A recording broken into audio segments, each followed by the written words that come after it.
Jean-Joseph Boileau, bonjour. Bonjour. Quels sont les principaux avantages pour les Africains de cette fameuse zone de libre-échange ? Écoutez, c'est de mettre fin à la structure économique finalement très néocoloniale où l'Afrique n'exporte que des produits primaires et importe tous les produits industriels. Et on reste finalement, à cause de cette structure, sur les bords de mer, sur les ports. Et vous savez comme moi que l'Afrique va voir sa population bondir à 3 milliards d'habitants. Dès lors que tout le monde se concentre sur les zones portuaires, sur les mégalopoles portuaires à cause de cette structure économique, finalement, ça conduit à ces concentrations absurdes que l'on a à Dakar, etc., etc. Donc, un commerce intégré au continent permettrait de valoriser la totalité du continent africain et de créer un marché commun, car ce n'est pas une zone de libre-échange, contrairement à ce qu'on entend trop souvent.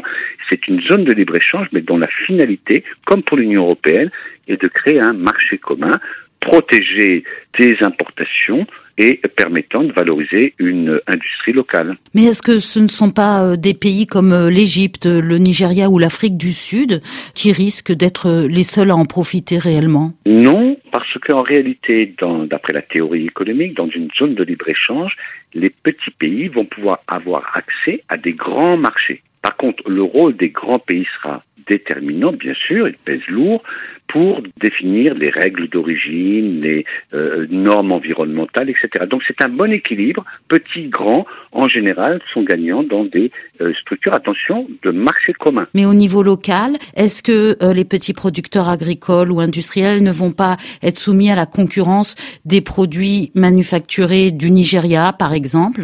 Alors, il y a effectivement, on va dire, un risque de ce que les grands marchés intégrés de type Nigeria, Afrique du Sud, qui ont déjà des économies d'échelle leur permettant de produire à bas coût, concurrencent effectivement des producteurs locaux.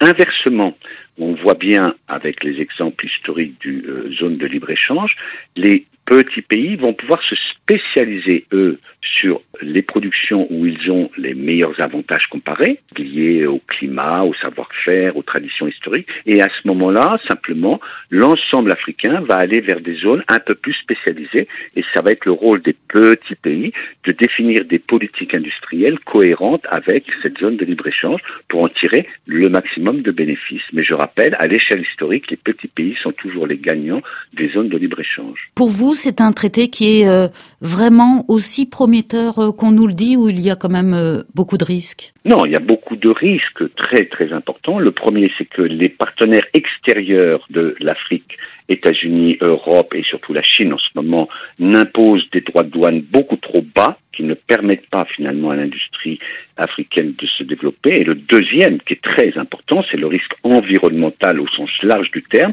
c'est que les normes environnementales et aussi sanitaires ne soient trop flexibles, trop souples et qu'on exporte vers l'Afrique les cochonneries du reste du monde. Jean-Joseph Boileau, merci.